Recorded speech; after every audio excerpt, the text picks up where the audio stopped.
Ben Whittaker spun 360 degrees on one leg while his hurt opponent gasped for air on his knees. February 3rd, 2024, Wembley Arena, an Olympic silver medalist turned a boxing match into absolute theater. Dancing between punches, slapping his opponent, getting warned twice. Then in round 5, the show stopped and the violence exploded.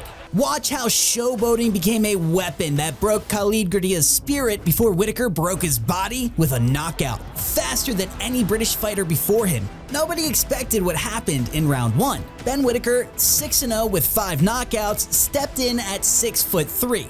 Olympic silver medalist, 26 years old, pure confidence radiating from every move. Across the ring stood Khalid Graidia from France, 10, 14, and 5. These numbers looked weak on paper, but don't be fooled. Graidia had survived 8 brutal rounds with former British champion Dan Aziz. He'd been in with solid fighters and made it to the final bell. This man could take serious damage and keep moving forward. Round 1 was surgical. No dancing, no games, just perfect textbook boxing. Whittaker's upper body moved like water, flowing smooth and effortless around Graidia's wild overhand rights that hit nothing but air. The Frenchman was loading up, hunting for the knockout punch early, but Whittaker made him miss by miles. Straight punches snapped down the middle with speed and precision. Lead uppercuts landed clean on the chin. His jab controlled everything: the distance, the tempo, the entire fight. Graidia tried changing levels, coming in low to close the gap and make it rough, but Whittaker's footwork was too clean. Every time Graidia stepped in, Whittaker had already moved to a new angle. The ring awareness was exceptional. This was an Olympic-level fighter showing the difference between good and great. 3 minutes of textbook boxing, Whittaker won the round easy on pure kill. But round 2, everything changed. Dagger and the brand and all that type of thing. Beautiful shot there from Whittaker. Halfway through round 2, one punch changed everything. Whittaker worked his jab early, mixing light and heavy. Touch jabs to measure distance. Hard jabs to snap Graidia's head back and get respect. Then he saw the opening. A split second where Graidia's guard was just slightly too high, leaving the body exposed. And Whittaker did not hesitate. He dipped left, dropping his level perfectly. Then drove a picture-perfect left hook deep into Graidia's ribs. The punch landed flush under the protective padding, right on the floating ribs where there's no protection. The sound echoed through Wembley Arena. Graidia's face twisted in pure agony. His legs buckled underneath him like someone cut the strings. He dropped to one knee, mouth wide open, desperately gasping for air. The wind was completely knocked out of his body. His hands grabbed his ribs instinctively. The logical move? Attack immediately. Pour on combinations. Look for the finish. But Whittaker had other ideas. He hopped on one leg and spun a full 360 degrees like a figure skater landing a trick. But he managed to drop the elbow on it, Graidia. The Wembley crowd went absolutely insane, half roaring with approval, half booing in disbelief. The referee rushed in immediately with a stern warning for unsportsmanlike conduct. But here's the thing. That warning and that spin gave Graidia precious seconds to catch his breath and recover from the devastating body shot. Now, was it worth it? Whittaker thought so. The psychological damage was more than the finish in round 2. The body shot broke Graidia's ribs and took his air. The celebration broke his mind and confidence.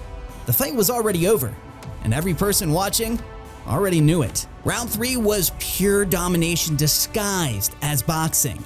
Graidia came out trying to establish his jab, trying to find any kind of rhythm after that devastating body shot. But even when the jab landed, Whittaker slipped it beautifully, making it land with 0 power. Then he'd immediately counter with right hands that kept cracking through the guard. Tight defense meant absolutely nothing against Whittaker's accuracy and timing. The timing was absolutely perfect. Whittaker could read Graidia like an open book. And every time Graidia started loading up to throw something with power, Whittaker had already moved his head off the center line and was landing first. Counterpunching at its finest, making Graidia pay for every attempt. The footwork was pure artistry. Whittaker stayed at the exact perfect distance where he could hit cleanly but never get hit back. Graidia tried pressing forward aggressively, trying to rough him up on the inside and make it a dirty fight. Whittaker just circled away smooth as silk, reset his feet, and went right back to landing clean shots. Every exchange ended with Graidia taking the harder punch. The accumulation was building round by round, punch by punch, and Graidia's face was starting to show the wear, small swelling appearing under his left eye. 3 rounds done, total control established. Whittaker was winning every minute of every round. Now he felt comfortable enough to really give the crowd a show. Round 4 was where Whittaker went from fighter to full entertainer. Hands dropped to his waist, completely exposed. Then he slapped Graidia right on top of his head with an open palm. Not a punch with knuckles, pure calculated disrespect meant to embarrass and to frustrate. Graidia's corner absolutely exploded on the sidelines, screaming at the referee about the illegal tactic. But Whittaker, he was not done. He started dancing, real dance moves with rhythm and style, shifting his feet like he was performing on stage instead of fighting in a boxing ring. Moving to music only he could hear, the audacity was incredible. This was a professional boxing match at Wembley Arena, not a talent show, but Whittaker did not care about traditional boxing etiquette. This referee had seen enough. Second warning of the round, this time for hitting with the back of his hand instead of landing properly with his knuckles. The official pointed directly at Whittaker and made it crystal clear. One more incident like this, and he'd lose a full point from his scorecard. That could cost him the fight if it went to the judges. But the warnings didn't slow Whittaker down even slightly.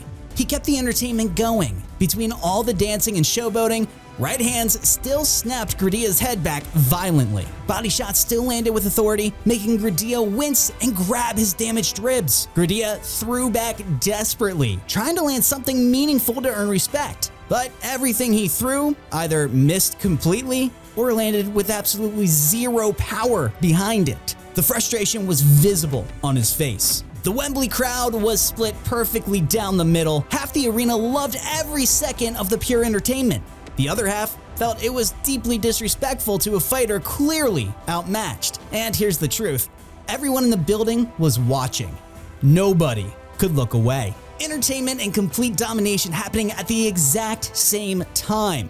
Whittaker had proven his point. Now it was time to actually finish the job. Round 5, no tricks, no dancing, no games.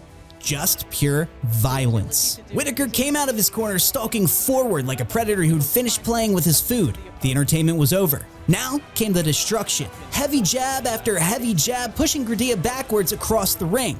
Hard shots crashing into head and body with bad intentions behind every single punch. This wasn't about points anymore. This was about making a statement. Combinations flowed together like water, body shots smoothly transitioning into uppercut, straight right hand immediately followed by a hook. Lead uppercut setting up the overhand right. Every single angle was covered. Every punch carried serious power. Graidia had nowhere to hide and no answers left in his arsenal. Graidia's back hit the ropes, trapped with nowhere to go. He tried covering up both gloves held high, trying desperately to survive the round. But Whittaker saw the finish line and exploded with everything he had left. A sustained two-handed assault that was absolutely relentless and brutal. Punches rained down from every possible angle and combinations that never seemed to stop or even slow down. Head, body, head, body, head, body. The rhythm was perfect. The power was overwhelming. The volume was suffocating. Graidia had absorbed punishment and accumulated damage for 4.5 rounds. His body couldn't take any more. His legs completely gave out from underneath him. He dropped straight down to the canvas, his back sliding down the ropes as he fell. Done. Completely finished. His corner was already waving the towel before he even hit the ground. They knew their fighter had nothing left to give. The referee rushed in immediately and waved both arms. Fight over! No need for a count. Graidia wasn't getting up.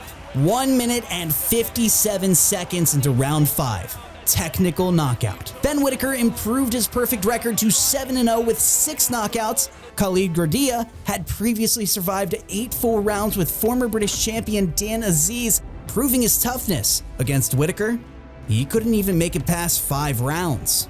The level difference was clear as day. After the stoppage, Whittaker grabbed the microphone and addressed everyone watching.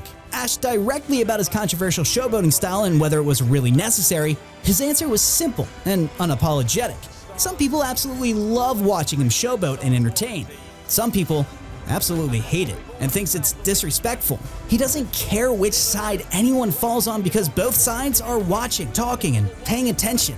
That's the entire point. He pointed out that Khalid Graidia was supposed to be a legitimate test of his developing skills. The Frenchman had gone a full 8 rounds with former British and European champion Dan Aziz, one of the toughest fighters in the division. He'd been in with other solid, experienced opponents and made it to the final bell every time, but against Whittaker, stopped in 5 rounds. The level difference was undeniable. Whittaker also mentioned that American superstar Shakur Stevenson, the reigning world lightweight champion, had sent him a direct message on social media after watching the fight.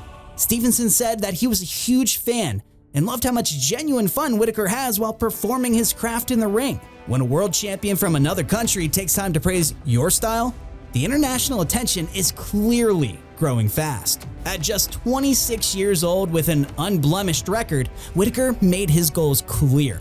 Stay extremely active, fight every few months, gain as much professional experience as possible, then move up to world championship level when the time is right. The light heavyweight division had a legitimate new star on its hands, someone who could fight at an elite championship level and entertain millions of fans around the world at the exact same time. February 3rd, 2024, Wembley Arena, Ben Whittaker proved everything. The showboating wasn't for cameras. Every dance move, every taunt, every dropped hand served one purpose: breaking Graidia's confidence and creating openings for devastating shots. The left hook to the body in round 2 damaged him physically. The 360 spin right after damaged him mentally. By round 5, Graidia had nothing left. Physical punishment plus psychological warfare equals complete destruction. Trained by Sugar Hill Stewart, carrying Olympic silver from Tokyo 2020, Whittaker is building a professional career capturing worldwide attention.